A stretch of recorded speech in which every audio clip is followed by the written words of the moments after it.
Subhanallah, all glory be to you. You're the only one for me, Allah. Your love is all I need, Allah.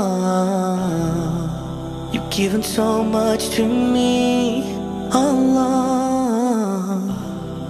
So I bow down on my knees. Subhanallah. আসসালামু আলাইকুম। ওয়ালাইকুম আসসালাম। কেমন আছেন? আছি ভালো, আপনারা কেমন আছেন? এই তো আলহামদুলিল্লাহ, আমরা অনেক ভালো আছি। তো আপনার পিছনে আমরা যে গরুটা দেখতে পারতেছি, এই গরুটা তো অনেক বড়। জি তো আপনি কি এই গরুর কোনো নাম রাখছেন?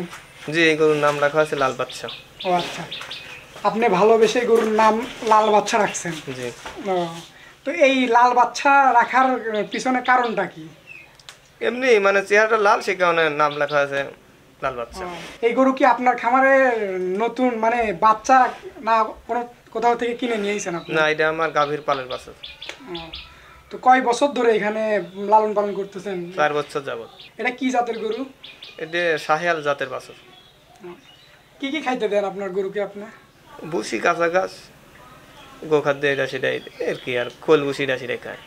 ও আচ্ছা, এমনি কোনো ফ্রিজার তো খাইতে দেওয়া হয় না। Subhanallah, Subhanallah, all glory be to you. You're the master of the universe, Allah. You're the king of the heavens and earth, Allah. আপনার গরুর ওজনটা কত? 25-26 হতে পারে। এটা মাপেন নাই, কসাইরা বলছে সেটা অনুযায়ী বলছেন? জি, সেই অনুযায়ী অনুমান করে। কোরবানি ঈদে বিক্রি করার ইচ্ছা আছে না? তার আগেও যদি মানে কেউ কিনতে চায়, কেনার আগ্রহ থাকে, তাহলে বিক্রি করবেন? জি, বিক্রি করবো। এখান থেকে কুরবানি দিন যখন বিক্রি হয় সেখানে করে দেবো। আর কুরবানি তো অবশ্যই বিক্রি করা লাগবে, এই কথা আর লাহার মতো কোনো পরিবেশ নেই। তো যদি ধরেন কেউ কিনতে চায়, তো আপনি এই গরুটার দাম কেমন চাচ্ছেন? দাম তো আছে 10 লাখ টাকা। Subhanallah, all glory be to you. Subhanallah, Subhanallah.